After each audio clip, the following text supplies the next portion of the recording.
ಅನ್ನದಾತರು, ಆಶ್ರಯದಾತರು ಆದ ಕನ್ನಡ ನಾಡಿನ ಎಲ್ಲ ನನ್ನ ತಂದೆ ತಾಯಿಗಳಿಗೆ ನಿಮ್ಮ ದೊಡ್ಡಣ್ಣನ ಭಕ್ತಿಪೂರ್ವಕವಾದಂತಹ ನಮಸ್ಕಾರಗಳು.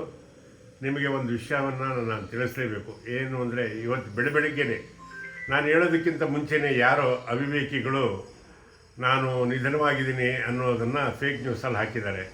ಅದು ಶುದ್ಧ ಸುಳ್ಳು, ಶುದ್ಧ ಸುಳ್ಳು, ಶುದ್ಧ ಸುಳ್ಳು. ನಾನು ಆರೋಗ್ಯವಾಗಿದ್ದೀನಿ, ನೆಮ್ಮದಿಯಾಗಿದ್ದೀನಿ.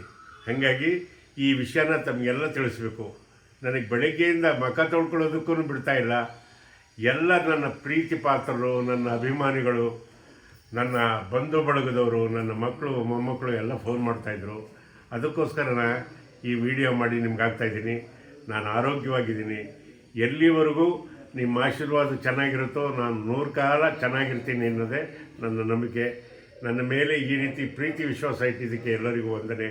ಆ ಕಿಡಿಗೇಡಿಗಳನ್ನಂತೂ ಬಿಡಲ್ಲ, ಬೆನ್ನತ್ತಿ ಅವರಿಗೆ ಒಂದು ಪನಿಷ್ಮೆಂಟ್ ಮಾಡಿಸ್ತೀನಿ. ನಮಸ್ಕಾರ.